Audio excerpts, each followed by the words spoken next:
roster, then maybe some of these guys don't opt out. Their closeness to Brady, their teammates, everyone's together, but obviously extract Brady from the situation. Hold on, is a little Zubin. different. I've seen Key on both sides of his fence here, though. I've seen him he said that yesterday on the call, but then a couple of days ago, he's like, I don't care who you put on the team. Put a little Joe Montana, put a splash of Michael Jordan. Do you remember that comment? Why are you getting so frustrated? Because you don't listen. Yes, I made the comment, but he's getting ready to tee me up, not about them being great. The comment is about them having the players stay on board because Tom Brady's relationship with them may change the way they think. Not about me and you and Zubin and all these mixed bags be playing the quarterback position for the New England Patriots would make them better. No matter who the hell they had underneath the center, they still was probably going to wind up being 3-4, 2-5. That's why Tom Brady was smart enough to bolt to Tampa, because he looked at that roster versus his roster and said, no, you're not getting ready to do this to me.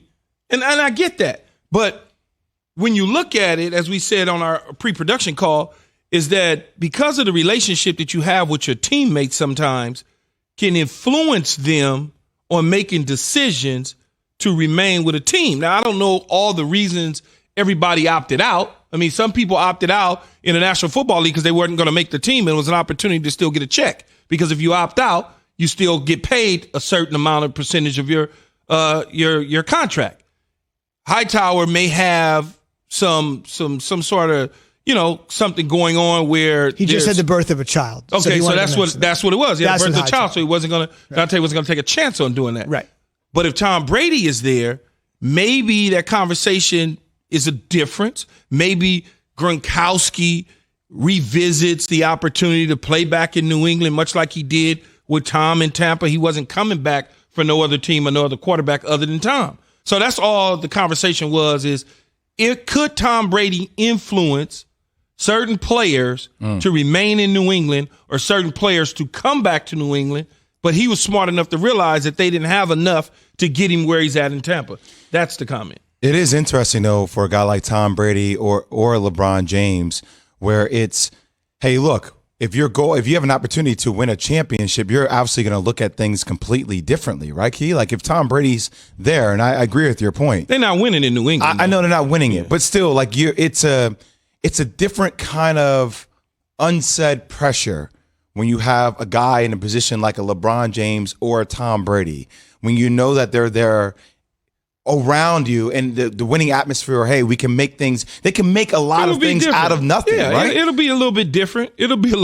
But Tom saw it. He saw it. So Tom was like, you're not getting ready to ruin my career like this. What's left of my career. I think what Keyshawn is indicating is that Brady knew far before Belichick made it public a couple days ago, excuse me, that we essentially sold out to win the Super Bowl. We don't have the salary cap room, and those are obviously numbers Brady would be privy to. So he saw it long before Belichick made it public, and I'm sure Belichick knew it all along as well. And not even the numbers, and Rob Ninkovich is going to join us here in 30 seconds. Not less than 30 seconds, 5 seconds. Give it to him, Z. All right, let's bring in the two-time Super Bowl champion, ESPN NFL analyst Rob Ninkovich. Rob, you know Bill as well as anyone. What do you just make of everything you are hearing the fellas talk about here? Well, I mean, look, the salary cap is a slippery slope because anytime you're trying to negotiate a contract, every team, I don't care what team it is, they're like, well, we got this salary cap that we have to try and stay under. I mean, that's their negotiation, one of their points that they try to make, like, oh, we can't give you this because of the salary cap. But the one thing I can say is when you look at the Patriots and how they were built, I think this year they have like $30 million in dead cap. Anytime you have that much in dead cap, means that some things didn't work out for you and that you're having to pay the price for it. So next year, they'll have a lot of cap room to do a lot of different things. This year, they were limited in the things that they were able to do. Before some of the players opted out, they literally had like no cap space at all.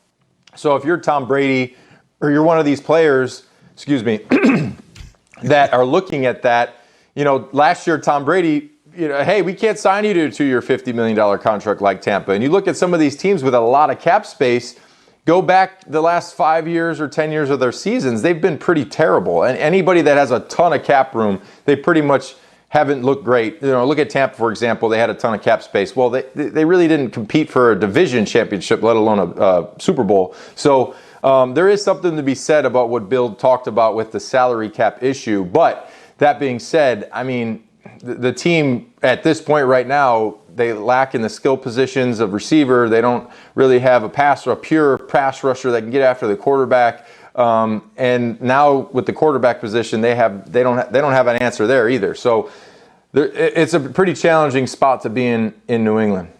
Rob, did Tom, outside of the money part of it, the $50 million 2-year deal that he got with Tampa, did he see this though? Did he see the roster and be able to say to themselves, I got to get out of here because otherwise this isn't going to work out? I mean, I can't speak for Tom, and I can't say what Tom was thinking, but I really honestly believe that, look, I can think of people that were married at one point and they can't be in the same room together. So there's always a point in someone's career where they feel like they need a change and they have to try and go somewhere else and do that. And I think, at this particular moment in Tom's career, he was feeling that, look, I'm at a certain age now where they're not gonna give me a certain contract, and they're not gonna put the confidence in me because of my age. I mean, I can tell you firsthand, I've had conversations in negotiating with contracts, and they said I was too old to play defensive line. So it's like, all right, well, I'm 32 years old. Tom was in his 40s. I can guarantee that they weren't saying, oh, we'll sign you for a long-term deal here because you're 41, 42. So I think Tom was ready for the change, and he went out there and he found a team that wanted to bring him on, and that a loaded roster. You look at Tampa, what they have offensively compared to what the Patriots have, in the receiving core, there's no comparison right there. So I think Tom did see, that there was going to be a lack of skilled receivers and skilled tight ends on the roster if he was around. Let's move to last night's game against the San Francisco 49ers, Green Bay Packers. Devontae Adams and Aaron Rodgers obviously just went nuts on them, Rob. Where do you have the Green Bay Packers in the NFC as a whole?